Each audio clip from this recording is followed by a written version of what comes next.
Dulu tuh waktu SD ya, jadi didikan orang tua tuh bisa dibilang ketat lah, pelit kalau bahasanya gitu. Teman-teman saya itu dikasih uang jajan misalkan 5.000, kalau saya itu dikasih uang jajan 2.000. Orang tua saya ngedidiknya gini Kang, waktu saya SD itu kalau kamu mau uang jajan lebih banyak harus baca buku.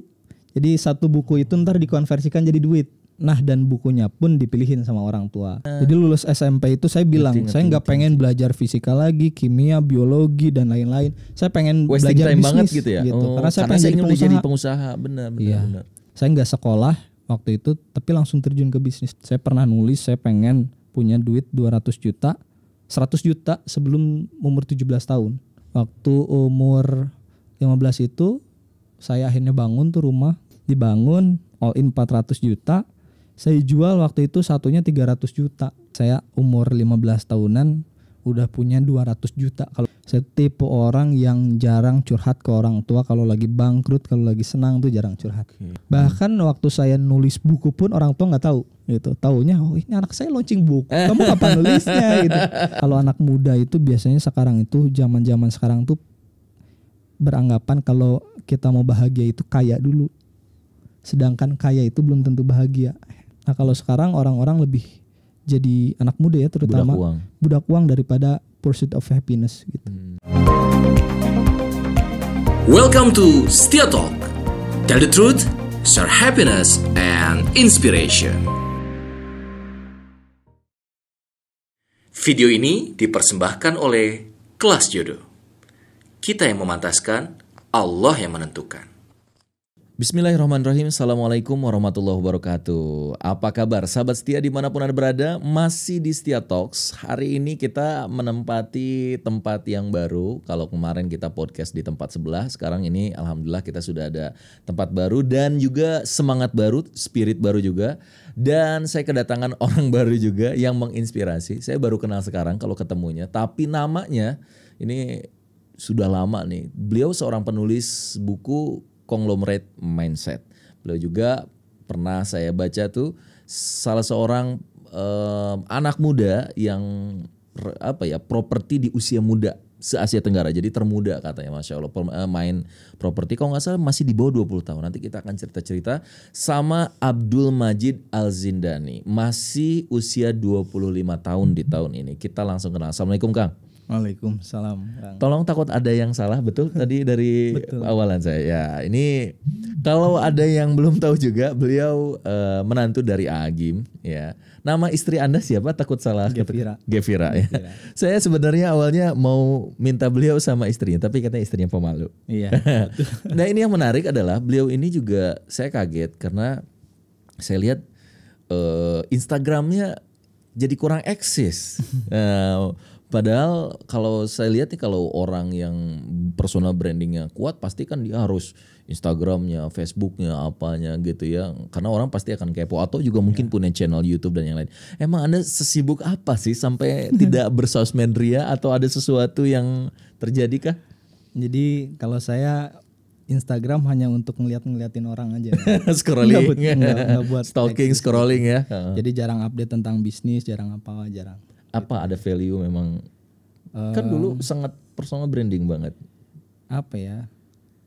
Pengen lebih diem aja gitu. Lebih aja. Pasif.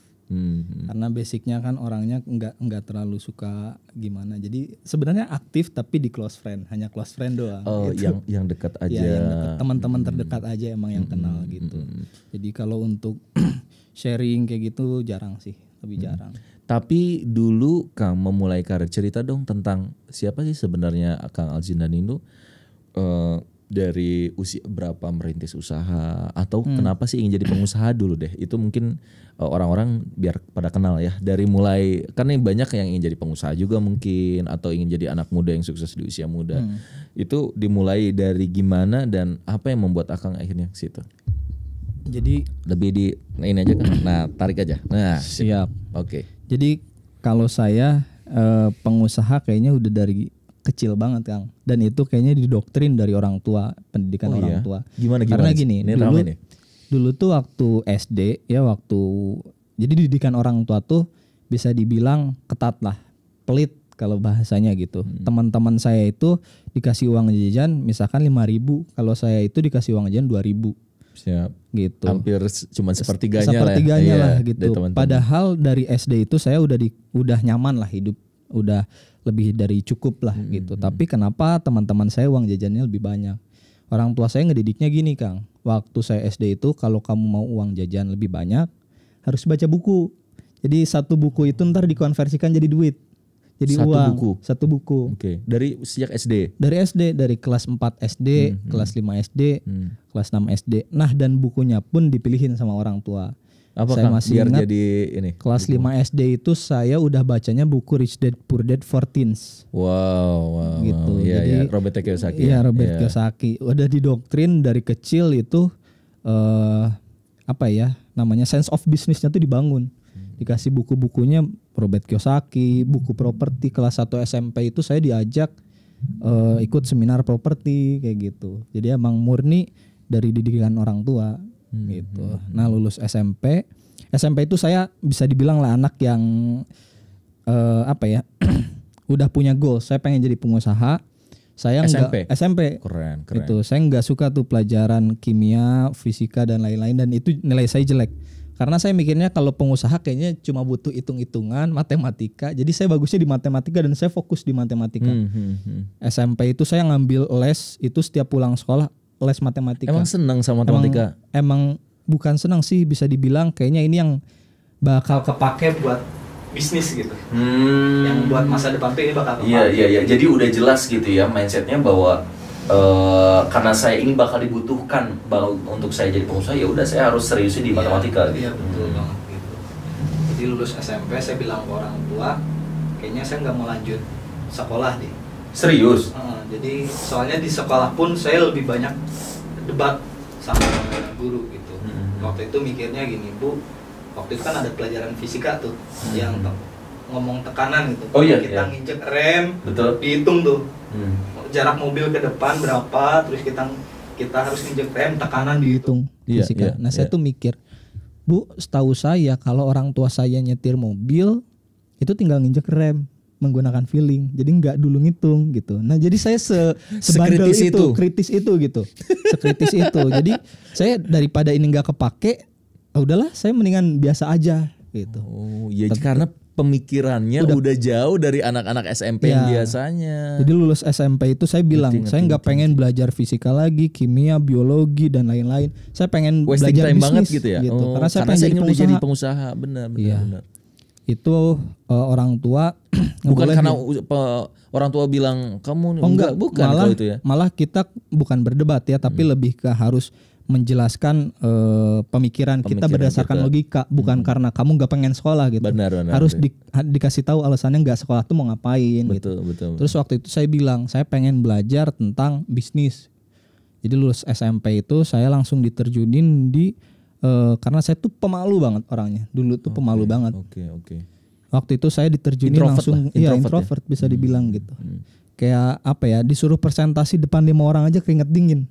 Waktu sekolah tuh, saya tuh disuruh waktu itu masuk MLM karena kan MLM belajar public speaking, persuasif ini dan lain-lain. Mental block ya? Ya mental block, terus ngebangun mindset public tentang speaking, bisnis, negosiasi, juga. Benar. Itu saya 6 bulan lulus SMP itu di MLM waktu itu, dan saya ngambil leadernya di Jakarta.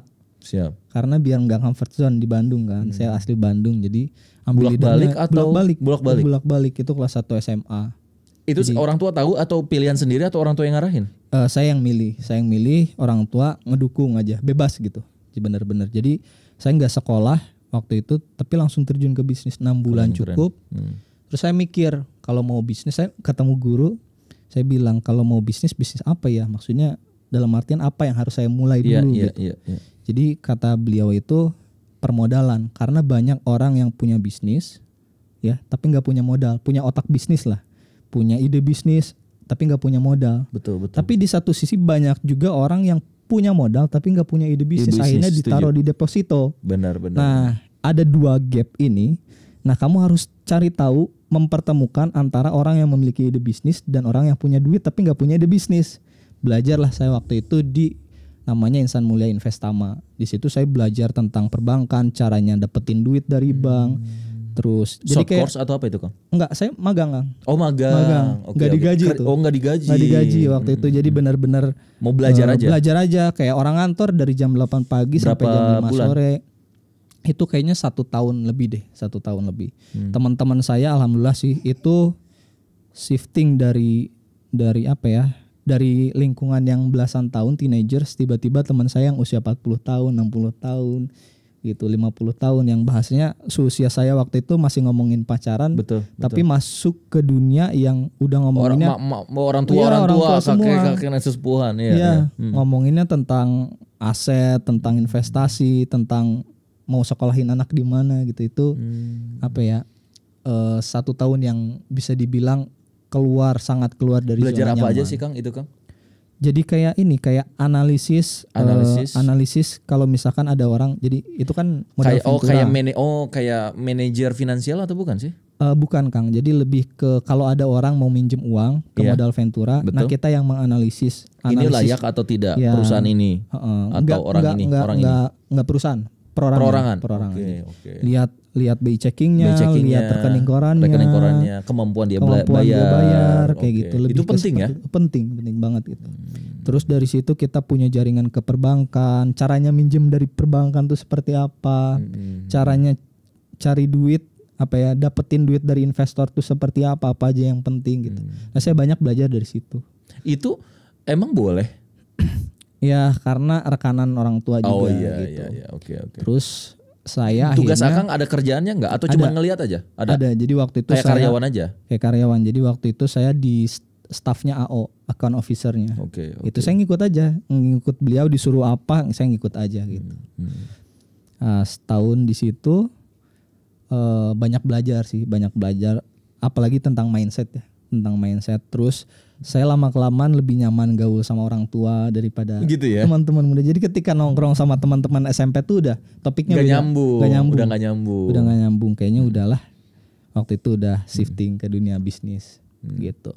Itu tapi belum mulai bisnis. Belum mulai, itu magang. udah Sesi magang. Iya, versi itu magang. sebenarnya udah bisnis tapi bisnis online. Dulu saya bisnis jersey. Oke. Dulu jersey itu Online di apa sih? Kalau dulu belum Kaskus. ada. Oh Kaskus. masih zaman toko bagus Iya, sama iya. berniaga. Iya. Belum ada tuh Shopee, Tokped belum ada. Tapi masih sendiri. Masih sendiri. Jadi saya tuh di Kaskus ada dapat kenalan, terus ngeimport jersey dari Thailand, dari Cina. Dulu belum perang harga. Benar. Kita Ya, pemain nggak kayak sekarang ya. ya. Kita pemain. Jadi bahkan kita tuh nggak jual B2C, nggak ke konsumen, Oke. tapi kita punya distributor, distributor banyak. Jual langsung ke distributor Ya, ya. itu Karena enak murah. banget. Karena murah. Dapat harga dari sana tuh 60.000. Waktu itu masih bisa jual 250.000. Gede Kita banget jual ya. ke distributor 150.000. Ngerti.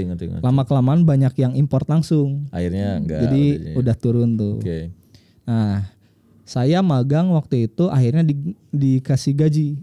Saya masih ingat gaji sebulan itu 300.000 Bang. Gaji sebulan 300.000. Di tahun berapa tuh? 300.000. Kecil dong. 2000 berapa ya? 2014. Kecil lah. Kecil banget karena uang jajan saya dari orang tua aja 600.000. Itu bensin udah habis Udah buat habis bensin. lah ya. Bahkan gaji pun nggak saya ambil 300.000 tuh Nggak karena diambil. waktu itu di modal venturanya bisa nyicil emas. Nah, saya bilang ini 300.000 saya bisa nyicil emas yang berapa gram ya gitu. Jadi saya beli emas 10 gram terus nyicil. Gaji saya langsung dibayarin itu. Paham. Dibayarin. Supaya nanti pas selesai itu udah dapat lah ada emas gitu lah minimal. Saya lulus 1 tahun saya punya emas. Iya. Cerdas juga ya. Daripada Udah mulai dipakai. ada otak-otak ininya ya. Iya. Jadi Terus? murni aja belajar di situ. Siap. Nah waktu itu saya kan sering menganalisis ini Kang. Salah satu saya mulai terjun ke properti itu by accident sebenarnya. Saya tuh ngelihat orang-orang kan biasanya kalau mau minjem duit aset utamanya itu properti. Ya, jaminan itu properti. Ya. Jadi saya suka nganalisis properti. Oh ini murah, ini mahal. Lihat Itu pasaran. dari mana? Ilmu itu atau tercetus itu dari mana sih? Karena suka survei properti. Jadi ada orang yang mau minjem. Survei properti itu karena passion atau karena orang tua atau karena ada ilmu atau gimana sih? Awal mula masuk ke situ. Dikasih tahu. Jadi gini, ada yang mau minjem. Terus kan kita harus menilai harga pasaran si Oh propertinya. betul. Siapa yang mau minjem? Ke siapa? Ada orang Ke? kayak nasabah ke modal venturanya. Oh waktu di modal Ventura. waktu kerja di modal ngerti, Ventura. ngerti. Gitu. Jadi bisa Jadi bisa nge-appraisal. Ini tuh murah atau mahal atau Ya, apa? Iya. Jadi gitu. itu udah jadi apa? Skill ya. Ya udah Oke, punya skill oke, itu. ngerti. Berawal dari situ Kang. Dari situ akhirnya Dari kerja. keluar dari sana terus bisa ini gitu ya. Malah masih kerja di situ, mulai bisnis properti itu. Jadi gini, saya punya atasan namanya Pak Firta tuh. Saya Pak Firta dan Pak Chandra atasan saya tuh. Terus saya nganalisis properti sampai sama beliau, cobain jangan jadi tukang analis doang. Cobain jadi marketing gitu. Marketing ngapain Pak? Caranya gimana? Udah foto-fotoin aset-aset yang kita punya, ntar bantuin jual. Jadi atasan-atasan saya punya bisnis properti gitu. Saya disuruh jadi marketing. Siap. Saya waktu itu usia Iklan di mana? 14 di Toko Bagus dulu. Kalau sekarang Usia OLX. 14 tahun. Iya. Waktu ini mulai jualan kayak gitu. Iya, 13 tahun malah. 13 tahun mau ke 14 tahun. Wah, anak kecil lah masih Iya. SMP, Saya SMA, SMA kelas satuan lah, kelas ya kan? 1 kan saya masuknya cepet tuh. Betul. Terus saya disuruh jualin, itu inget saya setiap malam jadi jam 5 kerja, terus pulang kantor, jam 7 tuh saya buka Toko Bagus, ngiklanin terus, masuk ngiklanin. gitu. Besoknya saya tunggu telepon, biasanya nganterinnya ntar Sabtu Minggu. Ada nggak tapi yang Ada. Terus saya survei saya ingat pertama kali ada buyer itu, kata mentor saya Pak Firta tuh, bilang aja ini rumah yang Om, katanya gitu. Jadi saya tuh bohongan.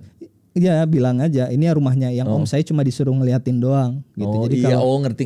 Ya, Supaya jadi, orang percaya. ya maksudnya. supaya orang Ya, percaya ya. gitu. Ntar kalau mau kontakan langsung sama Om aja gitu. Iya. Saya nganterin pertama itu saya kasih kontak Pak Firta, itu saya kirimin, taunya deal. Taunya deal. Masya Allah, usia 13 tahun. Usia 13 tahun. Terus waktu itu Dapat saya ingat komisi dapat fee. Itu Iya. rumah 300 juta di Jati Handap.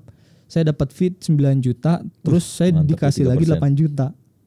17 juta. Wah, kata saya Seneng gaji. banget ini. Seneng banget waktu itu. Gaji cuma 300.000. 300.000 tiba-tiba dapat duit 13 juta. Kayaknya saya harus ngeseriusin nih buat apa ya? Buat second income lah gitu. Akhirnya saya mulai tuh setiap Sabtu Minggu saya keliling cari rumah-rumah yang Karena Senin dijual. sampai Jumat belajar. Ya, Ya Senin sampai kerja Jumat lah. Kerja Oke. sama belajar. Sabtu sampai Minggu saya listing. Jadi keliling naik Sebandung. motor ke Bandung. Sebandung tuh benar-benar difoto. Bu, saya boleh bantu pasarin enggak? Cenah kata saya gitu. Iya. Boleh, ntar komisinya sekian katanya. Oke. Saya itu cari kosan juga. Waktu itu ada kosan bagus di Telkom. Ya. Di Telkom satu harga bukanya 2,5 miliar. Terus saya tawarin ke konsumen, saya yang disuruh nego langsung di 1,7 miliar. Saya yang nego langsung. Jadi konsumennya pengen terima jadi 1,7 miliar. Dari 2, Dari 2,5. Wow, Jadi 800 itu tuh benar-benar harus saya turun. diajarin negosiasi gitu. Jadi konsumennya pengen terima enak aja. Awalnya datang sebagai broker, tiba-tiba sebagai pembeli, seolah-olah pembeli, dapat surat kuasa, disuruh nawar. Nego di 1,7, dapat di 1,75 M. Mau nggak dia tapi? Mau itu. Oh, mau Itu gitu dapat 1,75 M deal. Waktu itu dapat fee 3%. Wih. Jadi dapat hampir 50 juta. Masya Allah. 50 juta. Terus saya bilang, Berapa tahun tuh? Usia berapa? Masih 13? Masih 14-an. 14 tahunan. 14 tahunan. Ngeri. Saya bilang waktu itu ke konsumennya, ini kan saya udah turunin nih 700 juta gitu. Ya please dong. Plus dong tambahin dapet, gitu kan. dong. Iya. Dikasih juga tuh. Saya dikasih duit juga. Saya dikasih iPad juga. Dikasih iPad terbaru waktu itu. Anak 14 tahun ya. Akhirnya saya tabung. Bentar, ketemu sama si buyer itu teman, saudara Keliling, atau? saudara, keluarga. Oke. Jadi saya tawarin karena kan. Tapi dia motong banget juga ya. Iya. Maksudnya maksudnya bukan ya udah kasihan lah kamu. Sok deh nggak apa-apa yang 2,5 miliar. Nggak gitu ya. Dia minus 1,7 gitu ya. Karena mikirnya buat investasi juga. Iya beliau. benar. Makanya kita harus cerdas ya di situ Iya. ya. Wah itu tegang. Pakai aja tuh, minta dianterin supir, pakai Mercy. Kok buat bisa? negonya. Nah, kok mau nanya kok bisa dari 2,5 jadi mau apa sih tekniknya ada nggak sih? Di waktu Kasih tahu itu- dong dari satu teknik gitu. Apa yang membuat Katanya introvert, Jadi, susah ngomong, tapi kalau kan itu MLM, belajar di MLM itu udah mulai berani waktu itu. Udah berani ngisi seminar di 40 orang, kan udah punya downline di MLM tuh. bener. Dari yang bener-bener wah. Terus yang MLM juga jadi belum selesai juga tuh. MLM sampai leader atau sampai apa, Sampai level leader apa? Lumayan, sampai Dapat punya bawahan. uang lumayan. Wah, lumayan. Udah Tapi ada udah di off zona deh itu, nyaman. udah Off karena ngerasa saya Cuman 6 mau bulan belajar mau aja. belajar. Jadi di target 6 bulan saya harus keluar. Oh iya, bukan iya, cari iya. duit. Cuman jadi berani untuk nego, untuk apa? Karena buku Robert Kiyosaki itu kan bilang work to learn, belajar untuk kerja untuk belajar, bukan kerja untuk cari uang. Dan sampai sekarang juga saya tuh selalu di dalam otak tuh saya sampai umur 30 nggak akan fokus cari uang. Saya fokusnya belajar aja. Nah, itu cerita lanjut lagi ke depan. Pas yang tadi itu deal sama itu dapat 50 juta lebih dari itu gitu. Akhirnya gimana terus lanjutannya? Terus dari situ saya mulai diajarin jadi flipper. Oke, flipper. Flipper tuh Next ininya level ya. Next broker. levelnya ya. Next level dari broker. Jadi mulai coba kamu cari rumah murah ya yang dijual. Terus kamu renovasi. Terus kamu jual lagi harga normal. Karena udah punya modal sekarang. Karena udah punya modal kan. Kalau modal kata beliau kan kamu udah belajar di modal Ventura gimana caranya dapetin investor gitu. Oke. Jadi benar-benar saya menggunakan ilmu yang saya pelajari di modal Ventura, dapat ilmu apa caranya dapetin investasi sama cari tanah murah gitu. Itu udah kekuatan itu, Iya, kekuatan waktu banget. saya cari keliling nemulah di Bale Endah. Oke. Kafling 240 meter. Pokoknya saya hitung, rinciin, budgeting untuk ngebangun 2 rumah habis itu sekitar 400-an lah. 400 jutaan. Waktu itu masih murah ngebangun kan. Tanah pun masih murah. Saya budgeting, waduh, tapi saya cuma punya duit segini gitu kan, kurang dari 100 juta. Udah cari investor aja. Jadi atasan saya Pak Firta dan Pak Chandra itu atasan saya tapi jadi mentor saya. Paham. Bahkan saya rekrut, saya hire jadi partner bisnis. Siap. Gitu. Saya akhirnya cari investor. Modalnya dari dia? Bukan Enggak, beda. Oh, itu beda, mentor aja beda, ya. mentor gitu. Saya cari investor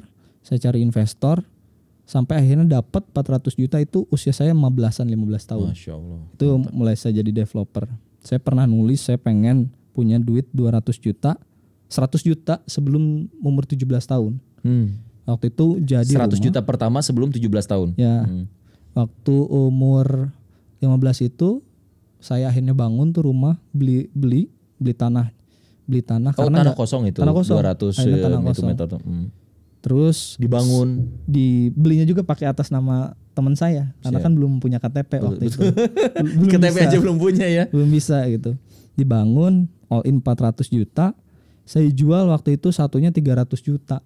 Emang ada jadi berapa juta. ini? 2 unit. Oh, jadi 2 unit. Jadi 2 unit. Jadi modal HPP-nya 400, Ya. satu ininya 300. Berarti kalau kali 2 600. 600. Berarti kalau dapat untung kurang lebih sekitar 200 juta 200 kalau itu juta. bisa kejual. Iya. Kejual semua dua-duanya. Kejual semuanya. Masya Allah. Gitu. Jadi itu benar-benar langsung apa ya? Saya umur 15 tahunan udah punya 200 juta kalau ditambah-tambah yang sebelumnya. Wow, 200 juta di usia 15 tahunan. Saya ingin bertanya lagi lebih detail. Ini benar-benar curiosity-nya saya dan mungkin teman-teman juga penasaran. Kok bisa anak usia 15, 16 tahun, 17 tahun, sebelum 17 tahun bahkan udah nyampe 200 juta pertama. Lalu apa prestasi-prestasi beliau selanjutnya? Kita akan lanjutkan setelah pesan berikut ini.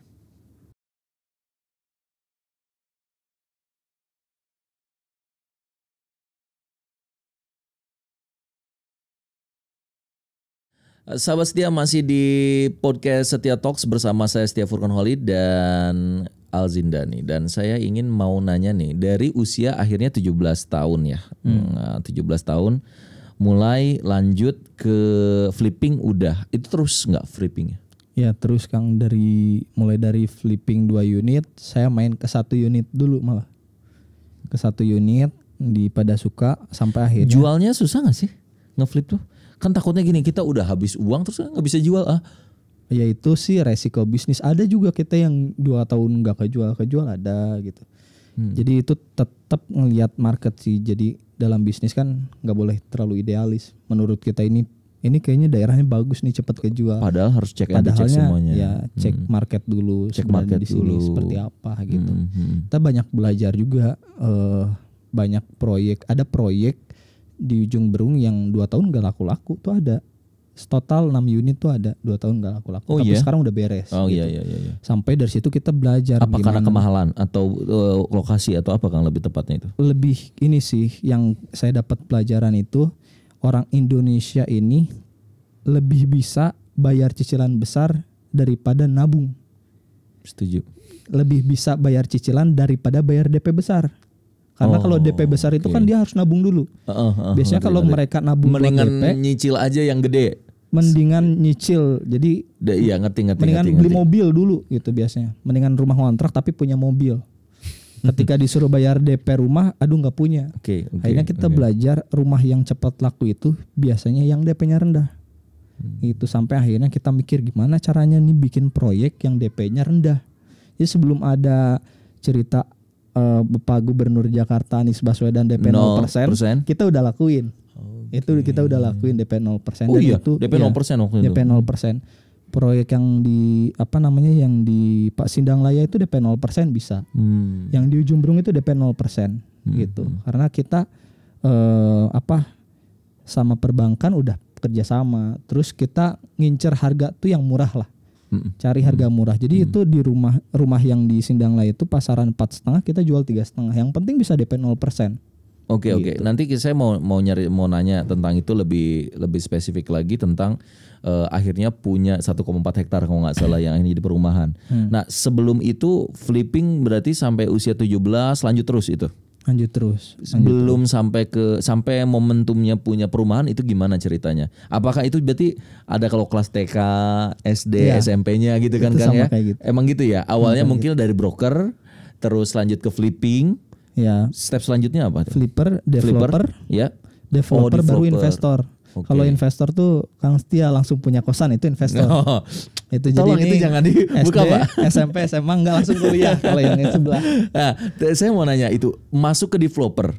Gimana ceritanya sampai akhirnya punya tadi udah ngeflip terus akhirnya punya ide, apakah punya saya harus di usia sekian harus punya perumahan nih, harus punya apa, atau memang kebetulan atau gimana? Jadi kalau flipping itu kan sebenarnya cuma 1 unit, 3 unit. Sedangkan kalau developer itu kita banyak berhubungannya dengan pihak ketiga, Benar.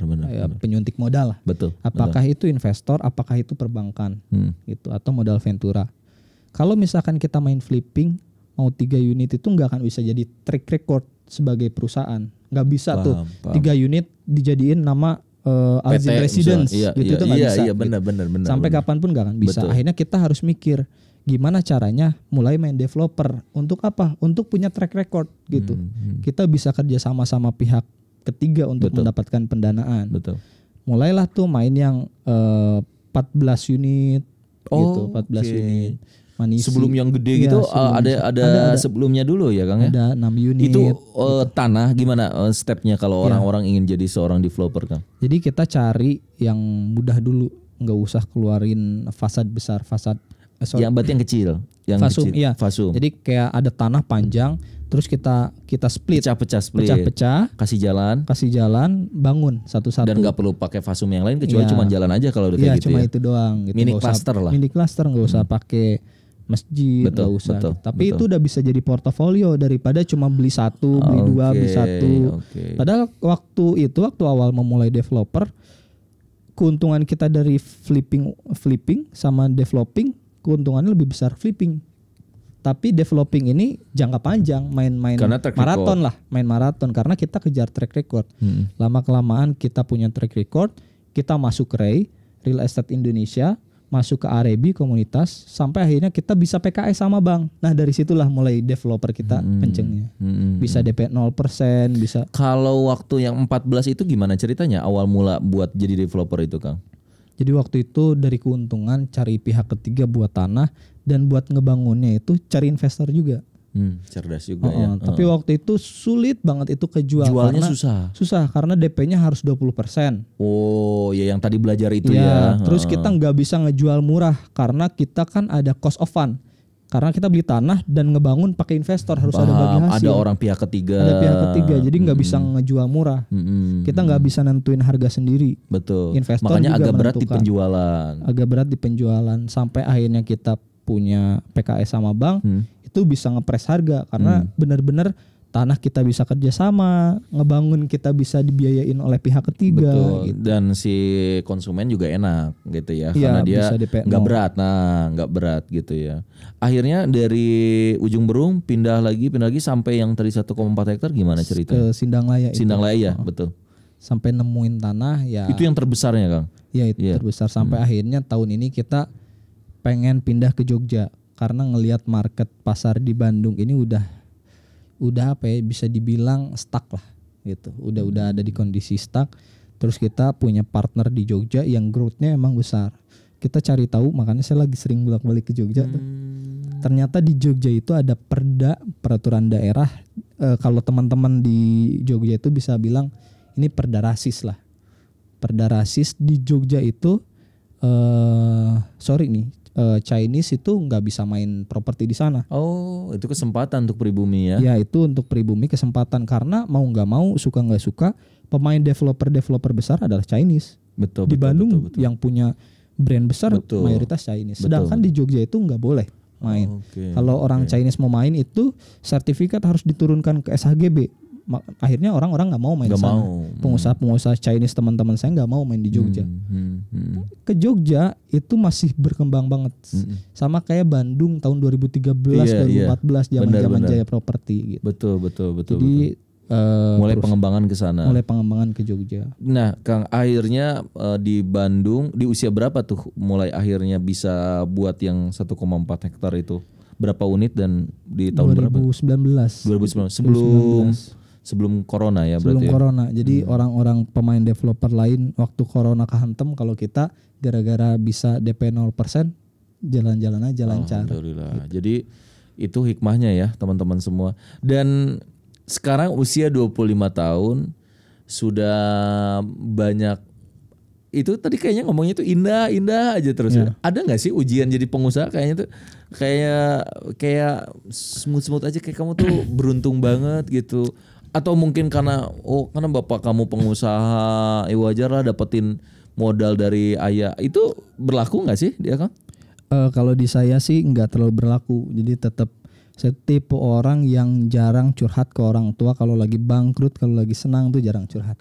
Oke. Jadi orang tua tuh Mandiri ya, belajar mandiri ya. Bahkan waktu saya nulis buku pun orang tua nggak tahu. Oke. Sampai akhirnya waktu launching buku saya undang orang Gitu ya, tua Kang? pakai undangan terus ngapain nih, acara apa gitu.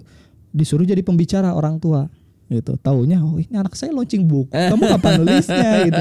Saya saking jarang ceritanya Iya. Untuk bisnis saya yang terbaru juga sekarang enggak orang tua nggak tahu sama sekali, dan saya kan partner bisnis dengan kakak. Saya bilang jangan bilang ke orang tua ya, takut rame gitu. Saya pengen berusaha sih kayak gitu. Itu jadi berusaha untuk menutupi bisnis dengan orang Tuh, tua. jadi jangan bilang gini, itu mah apa sih kalau anak zaman sekarang tuh apa, Kang? Kalau orang tua kaya ya pasti anaknya kayak apa sih? Kalau ceritanya kayak gitu kan, ini saya ceritain balik ke belakang ya.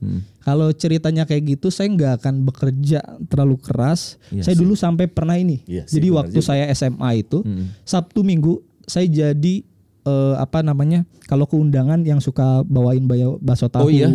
Saya pernah kayak gitu untuk dapat 75.000. Jadi saya setiap Jumat, Sabtu, Minggu saya ikut beberapa kali jadi itu tuh. Iya. Pokoknya kalau di undangan yang Tukang ngambilin, ini, iya. tukang ngambilin kayak bakso tahu, ngebawain Tim catering nasi, lah. tim catering. Ya. Tim Padahal catering. orang tua saya waktu itu udah punya Mercedes-Benz 2. Ini ngapain kayak gitu gitu. Iya. Untuk apa ya? Kenapa sih nggak kepikiran untuk Nah dong, pinjam Nggak. dong mobil. Jadi Ini. dididik Emang dari nggak orang begitu tua ya? udah dari dulu kayak gitu. Jadi udah benar-benar survive. Dari SD uang teman-teman 5.000, saya 2.000. Karena saya mikir kalau misalkan kita dikasih harta warisan lah bisa dibilang sama orang tua, tapi kita nggak punya kapasitas Habis. buat mengelola, Habis. setahun Dan 2 tahun itu banyak, habis betul, gitu. benar. Tapi ketika kita dikasih ilmu, nggak dikasih warisan 1 perak pun malah jadi, dan Benar. itu sustain, Benar. malah growth gitu. Nah, Saya kembali mikirnya kayak ke pernah gagal nggak sih? pernah 2000 2017 saya gagal. Jadi waktu itu lagi Di bisnis apa zaman-zamannya atau di hype. Zaman-zamannya wah saya lagi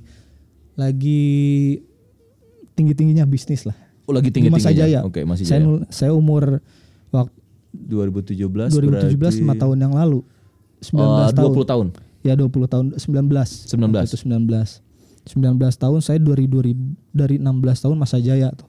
Saya udah ngisi seminar dididik langsung sama Pak Sandi Uno. Waktu itu zaman sebelum masuk Gerindra beliau. Wih, mantap. Terus jaringan sama Bang Asad, pengusaha-pengusaha atas lah di Jakarta. Saya nulis buku, saya dapat reward. Bukunya Conglomerate Mindset. Ya, saya nulis buku, launching itu kemana-mana. Tahun berapa tuh Kang? Conglomerate. Wah, saya 18 Mindset. tahun. 18 tahun ya? 2016-an. 2016-an. 2015-2016-an. Boom. Boom itu saya ngeprint sendiri. Saya kasih tahu aja nih HPP-nya jangan deh. Jangan, nggak usah. Makanya pokoknya bukunya itu untung besar lah, untung besar. Saya ngisi seminar tuh di kampus minggu tuh bisa 3 kali 4 kali. Wow. Ketika zaman-zamannya hype itu teman-teman saya bisa dibilang Bahkan sampai katanya tadi sebelum ini ngomong dibayar untuk ngisi di sebuah ini sampai 50 juta Kang. saya Sekali pernah, ngisi. pernah. 20 juta, wow, Teenagers 20 tahun aja belum, tapi udah diundang di corporate ya Kang, di udah di perusahaan-perusahaan. corporate, di waktu itu di Pertamina, di Bank Mandiri, di Bank Luar BNI. biasa. Itu gimana sih dapat relasi kayak gitu? Wah, saya juga nggak tahu, tiba-tiba ada yang ngubungin aja gitu. Jadi saya udah keliling-keliling. 2017 itu teman-teman saya banyak yang keluar karena jadi gini. Beliau Teman-teman tuh maksudnya tim. partner, ya. Oh, partner. Partner keluar karena ikut salah satu pengajian lah. Ikut salah satu pengajian dan mereka semua beranggapan kalau saya itu saya dikafirin lah, bahasa saya juga kurang ngerti ya. Astagfirullah. Intinya karena saya menggunakan bank syariah, saya itu dikafirin gitu. Wah, ini kafir nih, kamu pakai bank syariah, riba dan lain-lain gitu. Saya udah ajak diskusi, saya bawa Dewan Syariah Nasional dari MUI langsung bener gitu ya, namanya Ustadz Didit Ngardita. Saya ajak ngobrol tapi udah tertutup gimana gitu, jadi nggak bisa diajak diskusi berdasarkan logika. Ya udah, itu saya mulai kehantem. Seminggu kemudian waktu saya udah nikah Kang. Oh, udah nikah itu? Waktu itu udah nikah tapi sama yang pertama. Oke. Gitu. Seminggu kemudian saya udahan. Jadi benar-benar dalam sebulan bisa dibilang saya dihantam segalanya.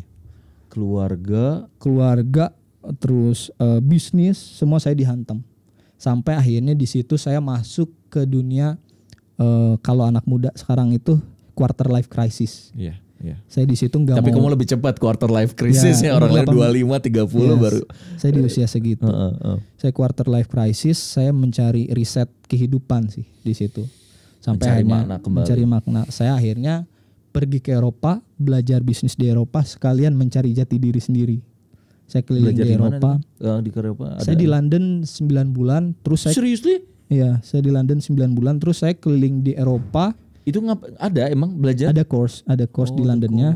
Terus 3 bulan saya murni keliling Eropa, mulai dari. Aku lihat foto-fotonya di Instagram. Ya, jadi kirain cuman jalan-jalan biasa, belajar ya.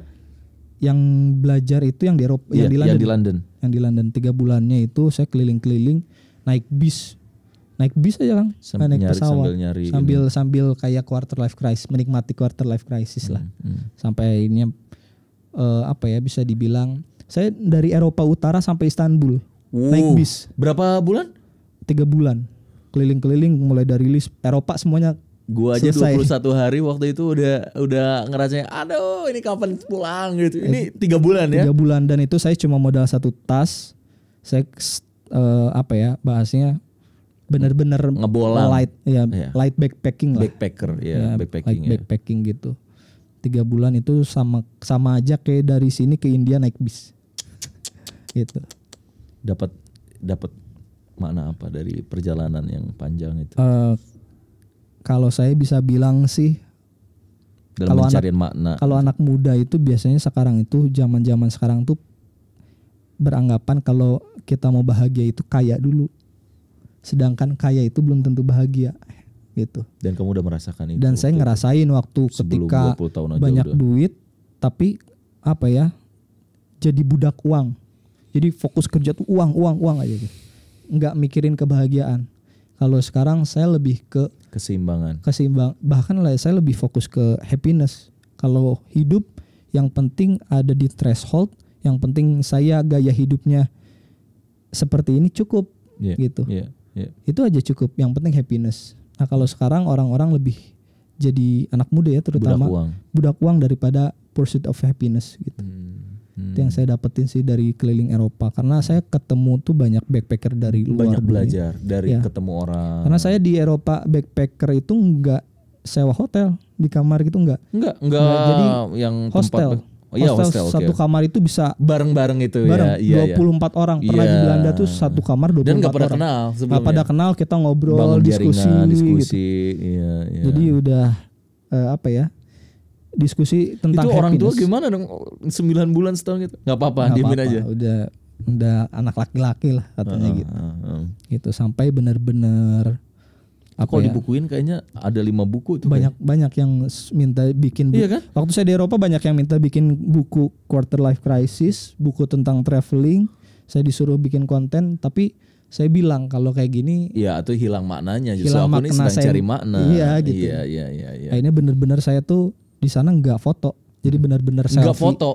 Enggak foto. Itu kan berat bagi anak muda yang yang pengen show off kan? Ya gitu. Itu perbedaannya. Jadi orang-orang yang saya ngelihat banyak traveler dari Asia itu dia itu tidak menikmati jalan-jalan, Kang. Jadi hanya datang ke spot foto-foto, cari foto terbaik, pulang. Kayak gue banget itu. Kalau saya gitu. kayak Nggak, menikmati justru. Kayak ini Menara Eiffel. Nikmatin aja 1 jam gitu. Iya, benar, sampai pas cabut, pas kita udah cabut lah tadi kita nggak foto, lupa gitu. Iya, paham. Jadi karena harus kayak memilih gitu. akhirnya. Iya kan? Kita tuh mau menikmati atau mau cuman dapat foto nih gue udah di sini gitu kan. Gitu. Kalau kayak gitu sih udahlah. Iya, itu udah pernah. Udah pernah kayak gitu. Akhirnya Kang sampai akhirnya bisa menikah kembali. Lalu membangun lagi bisnisnya dari kejatuhan dan makna pulang 9 bulan itu gimana? Di momentum apa itu? Jadi waktu itu saya ada beberapa aset yang saya jual buat keliling. Bangkrut itu tuh.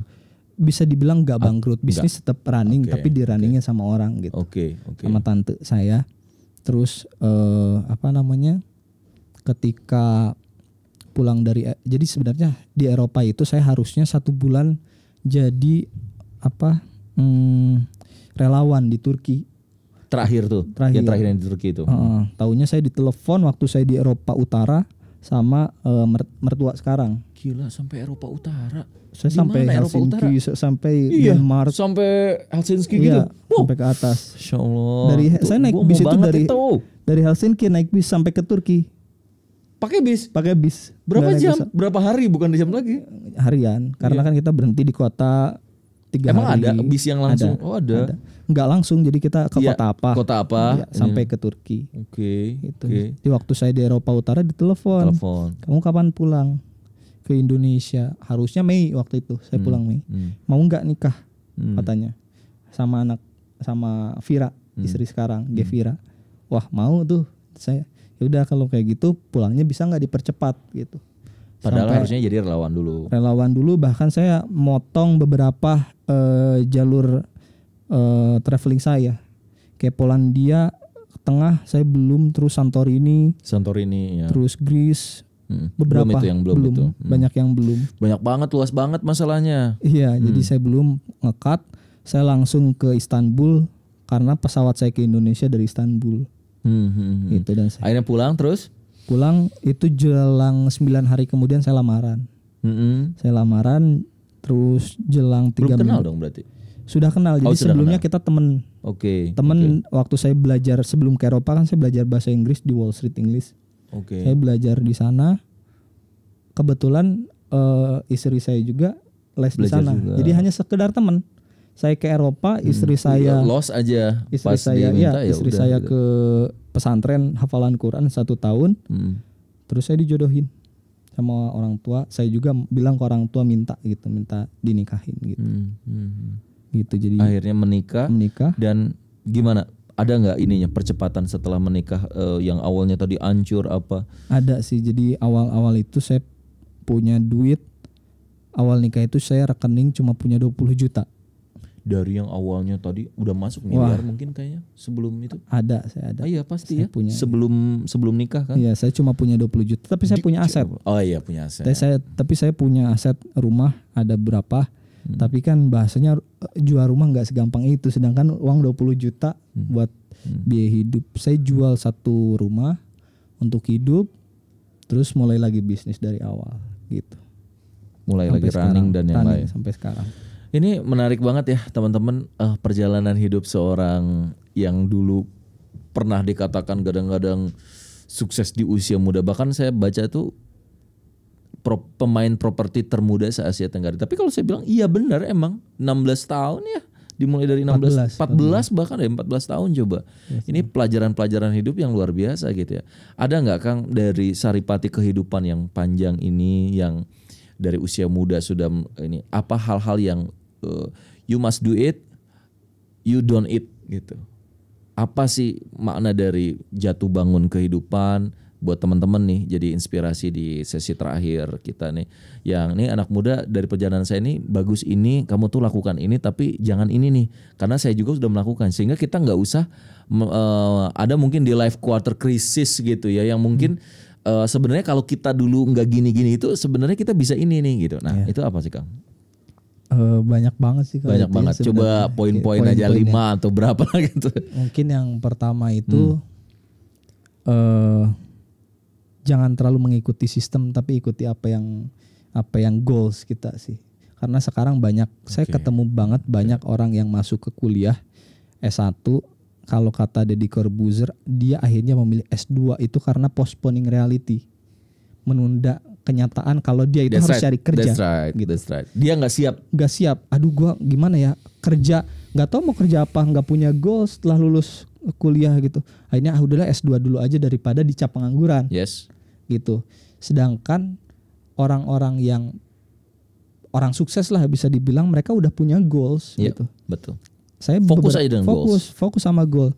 Saya nanya ke anak-anak kuliah, bro ngapain lu kuliah gitu kan? Saya ngapain lu kuliah? Nggak jelas. Jawaban dia ya karena orang-orang lain kuliah gitu. Terus ketika lu lulus kuliah mau ngapain? Ya kerja, cari kerja.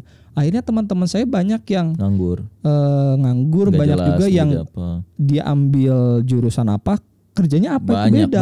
Banyak gitu. banget. Jadi banyak yang lebih mengikuti sistem daripada punya goals. Oke, ini satu. Jadi harus fokus ke goals bukan ke sistem. Yang kedua sih untuk anak muda yang paling sulit self control.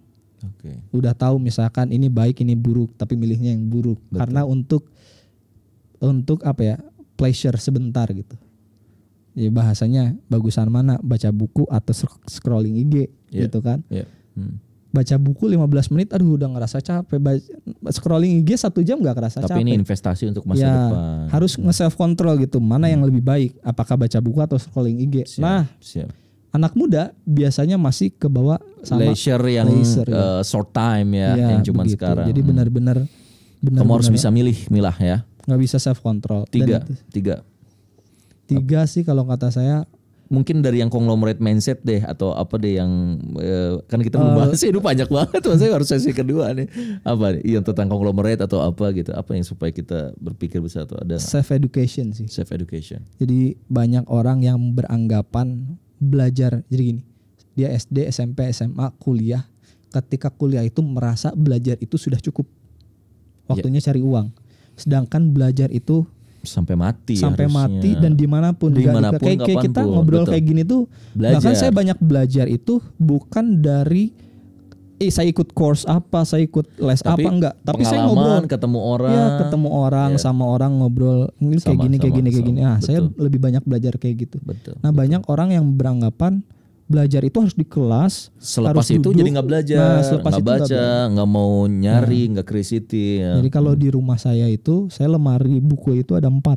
Sampai di rumah saya bikin lagi di luar rumah. Jadi saya bikin lemari di luar rumah karena seneng yang baca, di rumah udah nggak cukup lemarinya karena saya banyak belajar dari buku, bukan dari kelas, bukan dari course yang saya ambil di Eropa. Nah ini kadang katanya banyak buku tuh tapi hati-hati 90% buku yang kita tahu tuh katanya sampah.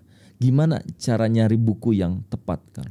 Kalau saya gini sih ngelihat buku baik atau buku kurang bagus lah ya bisa dibilang. Itu saya baca ketika bisa ngejudge itu buku baik atau enggak itu ketika kita baca 3 buku. Tiga kali itu buku. Jadi yang pertama itu kita kayak hanya gambaran besar tentang buku itu.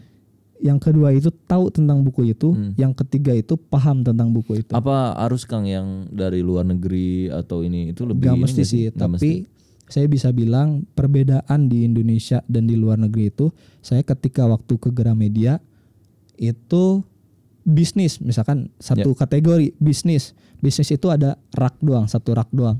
Tapi ketika saya ke luar negeri, bisnis itu satu ruangan, raknya itu marketing, finance, lebih detail dan lebih banyak bukunya gitu. Jadi saya dulu nggak bisa bahasa Inggris, Kang. 2017, 2018 saya yang nggak bisa banget bahasa Inggris, saya belajar les bahasa Inggris. Saya les bahasa Inggris sampai pekerjaan itu saya kurangin. Saya itu datang les bahasa Inggris kan di Wall Street. Saya les dari itu buka, tempat lesnya buka sampai itu tutup. Jadi teman saya tutup sampai jam 10 malam. Oh iya. Dari jam 10 pagi sampai jam 10 malam, 12 jam satu hari saya belajar. Serius banget. 1 tahun di situ. 1 tahun ngejar sampai TOEFL atau bukan? Ngejar speaking atau sampai writing? Ngerti bisa baca. Bisa baca. Fokus saya sih bisa malah baca, lebih ke listening sama reading. Oke. Karena yang kepake supaya dapat ilmunya gampang. Saya bisa nonton YouTube, bisa dengerin podcast luar negeri, saya bisa baca buku bahasa Inggris. Udah itu aja. Itu penting. Sangat penting. Penting banget. Saya bisa bilang kalau saya bisa bahasa Inggris dari muda, saya bakal jauh lebih sukses daripada hari ini gitu. Karena banyak banget ilmu yang pakai bahasa Inggris. Oke, banyak banget nih yang ingin saya gali lagi. Ini kayaknya harus diundang lagi di podcast selanjutnya. Tapi so far ini luar biasa inspirasi dari Abdul Majid Al-Zindani, seorang anak muda inspirator yang mudah-mudahan kita bisa meneladani kesuksesan beliau, kebaikan beliau dan mencari tadi hakikat dalam kehidupan ini. Saya Setia Furqan Khalid, mudah-mudahan teman semua juga siapapun di sini dimudahkan rezekinya, dimudahkan jodohnya dan bisa menjadi orang yang sukses semudah mungkin. Terima kasih Kang. Mudah-mudahan makin sukses lagi. Salam buat keluarga. Assalamualaikum warahmatullahi wabarakatuh. Assalamualaikum.